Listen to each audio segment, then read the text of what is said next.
Agora o papo é Fluminense, hein? Papo é Fluminense. Aí faltou pouco, né? Faltou pouco pra ganhar do Borussia Dortmund. Merecia. Merecido. Jogou muito. Jogamos muito. Tá orgulhoso? Muito orgulhoso. Muito orgulhoso. O Fluminense jogou bem, faltou pouco. Vamos ver como foi esse grande jogo do Flusão. Renato Gaúcho falou. Independente do adversário, o meu time joga para ganhar. Renato Gaúcho avisou. Nunca eu vou preparar uma equipe minha somente para se defender. Renato confirmou cada frase dita na véspera do jogo. Jogou para ganhar, não entrou para se defender e teve coragem. Muita gente, de repente, ficou surpreso com o meu time. Eu não estou surpreso, não. Tenho certeza que o torcedor que esteve aqui hoje, torcedor nosso lá no Brasil, está bastante orgulhoso da nossa estreia.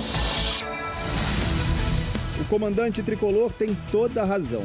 Como não se orgulhar de uma atuação tão segura e dominante, daquelas em que técnico e time se mostram para o mundo com ótimas credenciais. Se não sabiam, talvez começaram a conhecer melhor ainda, né? Tudo quase perfeito. Não fosse por um detalhe bem relevante. Faltou botar a bola para dentro. Falta um pouco mais de capricho aí de cara ao gol. E foram várias chances criadas, todas desperdiçadas. Algumas não vão sair da cabeça dos torcedores e dos jogadores por um tempo. Não tem do que lamentar. Às vezes a gente acerta nas escolhas, às vezes a gente erra. O goleiro Kobe foi enfileirando grandes defesas, a ponto de se tornar um dos principais responsáveis por segurar o 0-0 no placar. Para a FIFA, o melhor em campo foi John Arias. Saiu mesmo dos pés do colombiano muitas das principais jogadas de ataque do Fluminense. Eu acho que muitas vezes tem essa tendência a subestimar o clube sul-americano. E eu acho que isso é um erro, né? O técnico do Borussia, Niko Kovac, fez coro ao domínio tricolor. E disse que o time alemão deu sorte de sair com o empate. Se antes do jogo a sensação de quase todos os torcedores tricolores era de que o empate seria um ótimo negócio contra um poderoso da Europa como o Borussia Dortmund, depois de quase 100 minutos de partida, o sentimento mudou. Se fosse pensar, né, lá atrás, um empate hoje, todo mundo teria assinado, né? Todo mundo, se viesse para um jogo desse, tivesse que apostar num resultado a nosso favor, com certeza seria difícil assim, né?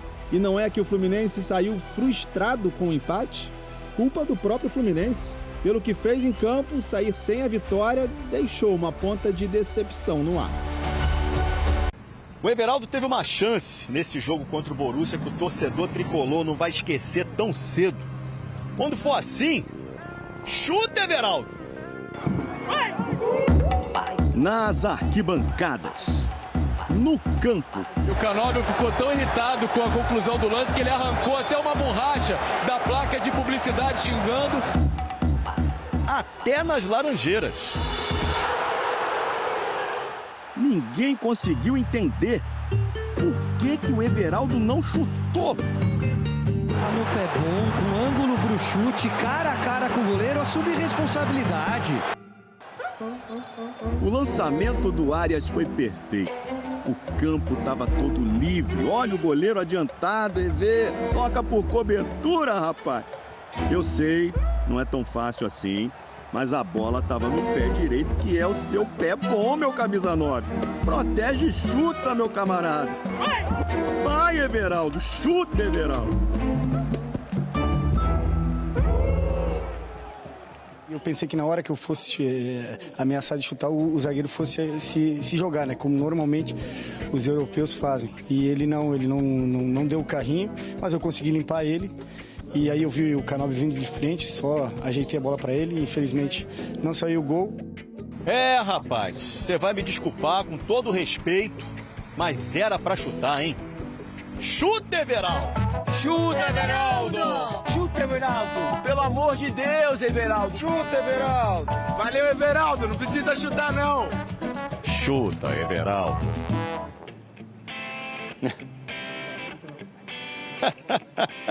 Chuta, Everaldo! Chuta, Everaldo! Chuta, Everaldo! Tem crédito, vocês ainda estão magoados. Jogou bem taticamente, ele marcou a saída de bola. Só não fez a função de fazer gol, né? Que é do centroavante. Tá perdoado, Everaldo? Mais uma chance pra você, mas na próxima chuta, Everaldo! Chuta, Everaldo! Acho que teve Muito do dedo do Renato na boa atuação do Fluminense, sim. Quando ele faz um redesenho do meio de campo, tirando o camisa 10, né, que seria o Ganso, para colocar um camisa 5 por trás dos dois volantes. Então ele bota o Hércules ali atrás, ganha uma consistência muito grande. Hércules, Nonato e Martinelli formaram um trio de muita força, de muita pegada, que conseguiu superar. Acho que o jogo ali, o controle do jogo passa por esses três. Então, uma mexida estratégica muito bem feita pelo Renato. O Hércules teve uma grande partida para mim, né? Os outros dois também. E aí você, obviamente, tem o Arias, que não é novidade alguma. O Arias já há 2, 3 anos é o principal jogador do Fluminense, é o cara que está presente o tempo todo em todos os lados do campo, partindo da direita nesse caso, né? Mas é um jogador de extrema qualidade, é muito acima da... Se eu estava colocando que o Everaldo é abaixo da média do time, o Arias é muito acima da média do time. E ele fez mais uma vez uma bela partida, só que faltou o chamado último terço. Muitas das finalizações do Fluminense são de fora da área, porque não havia uma presença de área que justificasse o Fluminense entrar. Havia uma presença de áreas, mas não uma presença de área. Não havia um âncora entre os zagueiros que conseguisse segurar essa bola, que conseguisse fazer uma parede, que conseguisse ganhar uma disputa individual. E aí faltou aquela presença na parte final do campo. E o Fluminense sai com a impressão de que, olha, dava para ter ganho e ganho bem. Mas, infelizmente, isso não aconteceu. E o futebol é bola na rede. Aqui, os números aqui. John Arias, melhor em campo. Ele foi líder em todos os quesitos. Em finalizações no alvo, ações na área rival, cruzamentos certos, dribles certos, tudo. Duelos terrestres vencidos. John Arias. Estou tentando me lembrar aqui.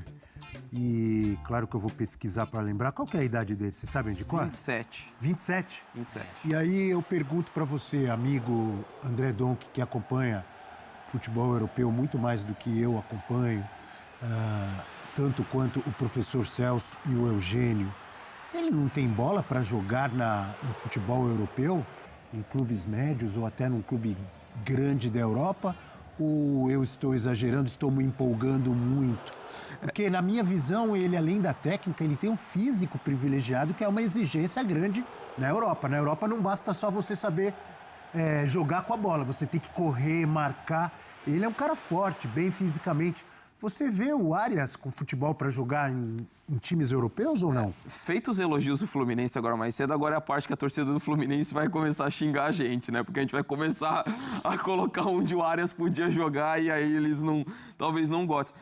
O Arias tranquilamente joga na Premier League, tranquilamente. Sem dúvida nenhuma. Então eu não tô louco, não tô exagerando. Eu queria ouvir a opinião do Mr. Europe do André, porque eu falei, pra mim ele joga. Até no Liverpool o Arias joga pra mim. Pronto, fala você. Talvez, assim, não ser um titular de um Liverpool, assim, mas eu acho que pegando o clube, e quando a gente fala de médio porte, pelo que se tornou a Premier League, os clubes de médio porte têm um elenco muito forte, alto investimento e um nível de futebol praticado muito alto. Tanto que a gente viu o que aconteceu nas competições europeias nessa temporada.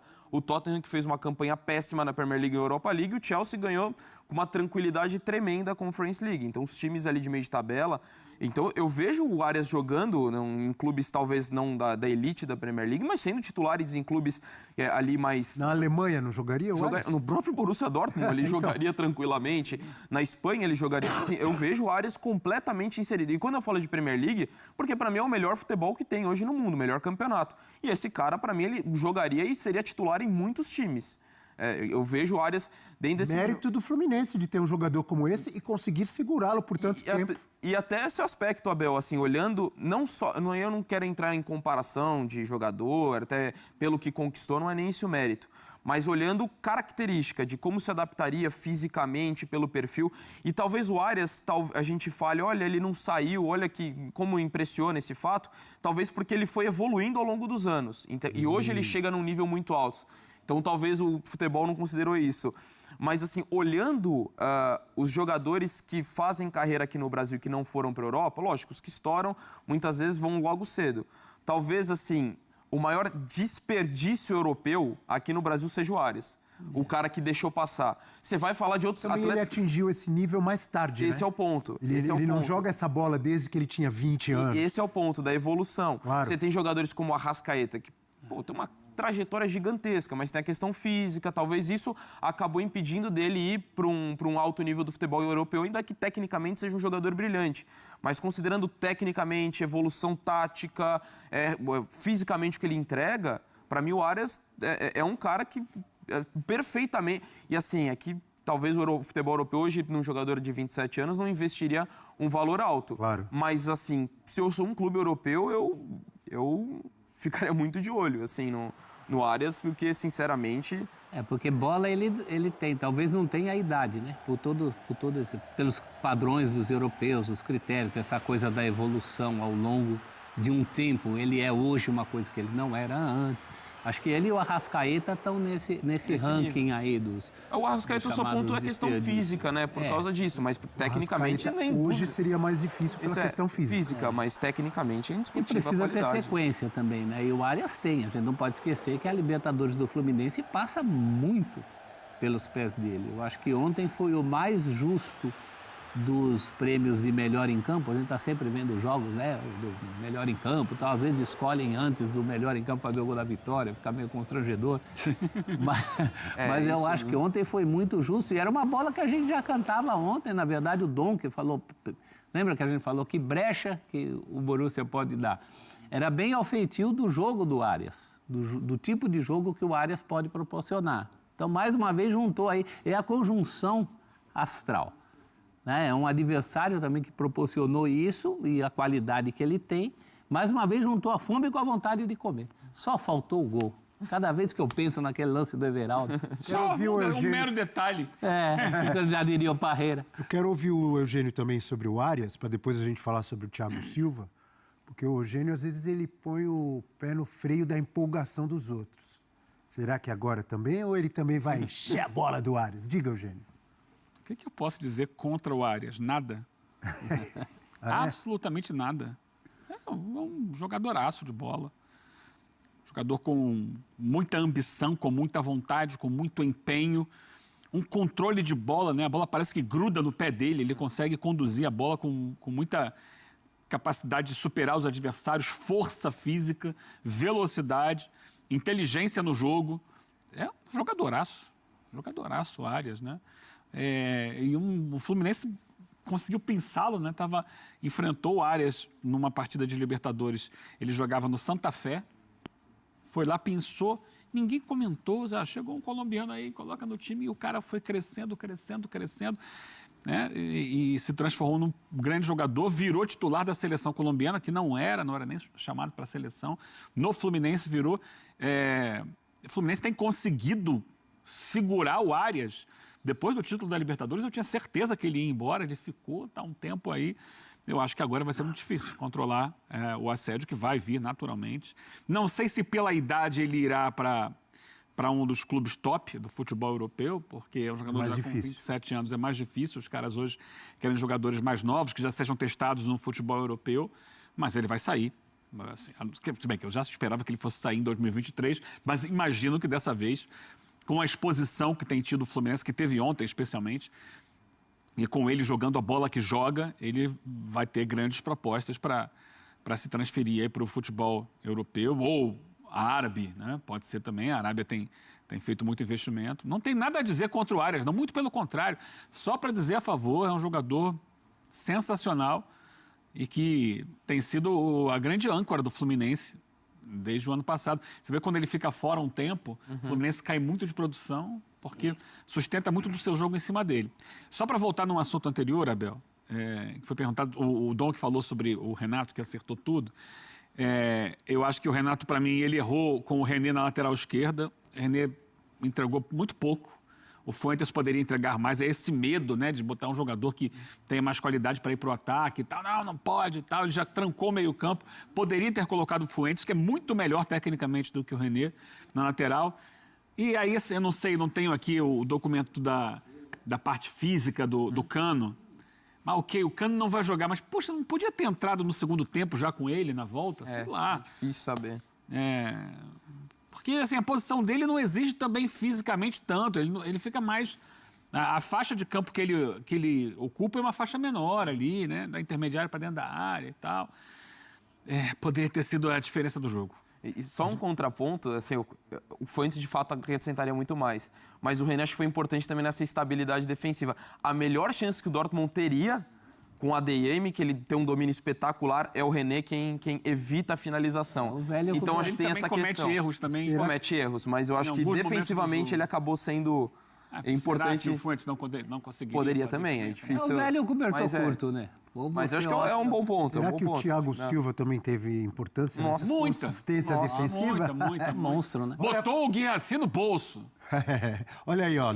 É isso aí, torcida tricolor. Uma ótima noite para todos. Eu tô chegando com tudo. Tem muitas informações do nosso Fluminense, né? O Fluminense que fez uma estreia assim excelente contra o Borussia, né? Muitos torcedores, né? Todos os torcedores do Fluminense queriam a vitória, né? Alô, Everaldo, chuta no gol, Everaldo, chuta no gol. Você tem que balançar as redes, cara a cara com o goleiro, você tem que finalizar. Esse é o papel do centroavante.